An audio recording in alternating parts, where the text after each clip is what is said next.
it's been great to tour this wonderful John Lennon bus and find out more things going on here. I haven't been on this bus since about, I think, 2007 or something like that. It's been a while.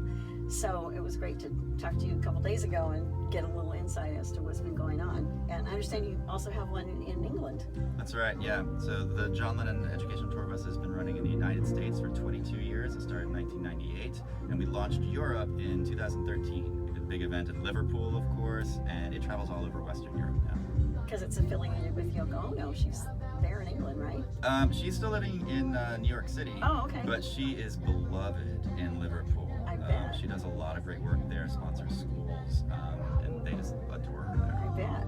Yeah, that's a really unique component. So tell us a little bit about what's the qualification or prerequisite for a student to come on board? That's the best part, is there are no prerequisites other than an interest in learning and creating and collaborating. So we work with students who have never had the opportunity to make music before, or never had the opportunity to make a video before. Or sometimes we work with students who are fortunate to have had those opportunities and they're really skilled.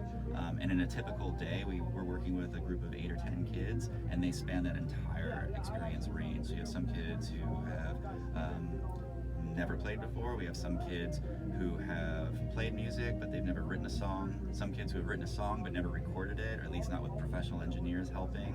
Other kids who have maybe recorded a song, but they've never made a music video before. So wherever they are, we take them to the next level, and we show them more techniques and how to use more equipment in order to get their vision out. I do a lot of discovery about the NAMM Foundation and all about continuing music education in the schools. And today they were saying that sometimes all it takes is just for a young person to put an instrument in their hand for the very first time. Yeah. And how it just can inspire the next step. Yeah. So this whole vehicle is the step forward for a lot of kids. And hundreds of thousands have come through here as a tour, like we just did. But then the follow-up to that is an actual physical lesson. And I understand now you do more than just music. Yeah, when we started, it was a mobile recording studio, and we were about songwriting and learning how to record songs.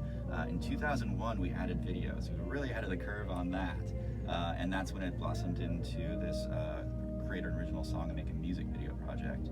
Over the last 10 years, it's really kind of developed even more, and I would say now it's really about digital storytelling. It's whether you're interested in making music or video or photography, whatever medium it is, or all of the mediums that you want to combine, they're all ways of just amplifying your voice and getting your perspective out for other people to see and experience. And we're out there promoting that and showing young people what the tools to get that done are. Tools that a lot of these kids, they already have these tools. I mean, we all know that our phones are so powerful now. They shoot HD video. You can edit video on them. There's music apps you can use right on them. So a lot of these kids, they've got these tools in their pockets and they don't even realize it. Right. So we show them a lot of things, including a very professional workflow, as well as how to utilize tools that are already accessible to them to continue their work.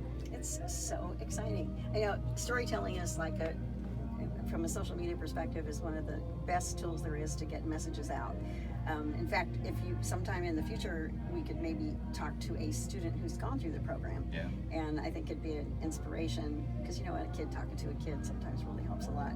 But that experience of going through it, and with everybody very visual now, using their phone and so forth, it can change their world. Yeah. And I think it's an awesome thing, and I'm a Canon shooter myself, so I know Canon's part of it. Mm-hmm. You've got Apple Mac and Final Cut Pro and a lot of these tools that they would probably never have access to. Mm-hmm. Or even just showing them an app that they didn't know existed can make such a big difference. So education is like the big component, and some kids get turned off by education. I don't want to get educated, Mm-hmm. but when you put it in a fun way, like what you do with all these many children. So is there an age limit? So we're focused mostly on teenage. So it's generally 13 to 18-year-olds, high school or middle school. Sometimes we work with young kids, and those are really fun days as well. We can meet them at the level that they're at and help them to create something original. And we've also toured some universities, so it adapts to really anything. But our primary focus is 13 to 18. And you have you've been at some like, well, we're at the NAMM show now, but you do sometimes special events too, right? Yeah. So we'll do a few events around the year, like the NAMM show. NAMM has been a partner of the Lennon bus since the beginning, so we love coming here and raising awareness of what we do. We also go to South by Southwest. And another thing that the Lennon bus has done is worked with nationally touring artists. So like the Black Eyed Peas or Tim McGraw, a wide variety of artists. And what we'll do is we'll hook up with their tour and we tour around with them. We go at the venues, and then we bring local students out to the venue. So they'll spend the day on board the bus doing our project, creating the original song and making a music video. A lot of times they get to meet the artist or their band. Wow, that is so awesome. It's really cool. Yeah. And one of the other fun things I like to do is usually we can take the kids, we'll take a little break from our very busy day, and I'll take them into the venue and show them what backstage is like so that they can see, guitar world and monitor world and all the different components that go into making a live production. Sometimes they'll even get to see the stage being built.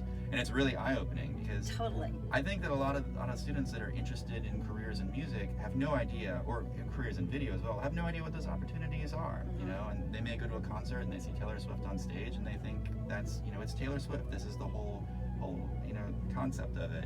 But you go backstage or under the stage and you see the people that are calling out video switching and the people that are doing the lighting and the people that are running the sound and the various capacities. Sometimes it's hundreds of people just doing the setup. It's hundreds of people, absolutely. I've been involved in television production for a considerable length of time, and one of the things was a live show at the Laguna Irvine Bowl. And so we did interviews on site, and I had a whole crew with a truck, and this was the biggest production I've ever been involved in.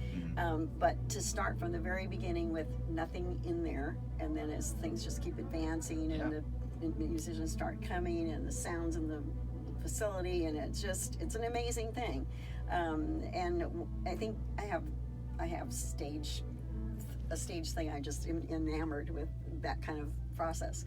So it's pretty exciting to get a young person who just getting backstage is like a thing, right? And then meeting a celebrity, like, oh my gosh. So it's pretty mind-boggling. One of the fun things that I've heard multiple times during those sorts of experiences is because the students, they start at 7 a.m., they're writing the song, they're going through the recording process, which, is layering tracks upon tracks upon tracks. And when they meet the artist later on that day, I've heard them say multiple times, like, I have a newfound appreciation for what you do. So a lot of times, I think people still think that, an artist walks into a recording studio, belts out a song, and there it is, the song is recorded. They don't realize that there's a process and it's work.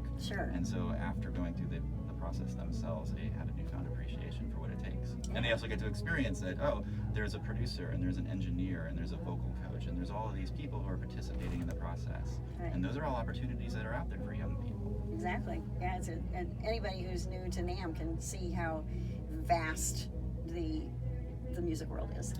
And it can just being the presence in those rooms can be really overwhelming.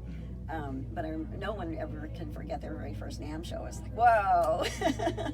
So giving the opportunity for a young person to enter into this world and discover the joy of music, which is, I think, the most powerful force in the universe.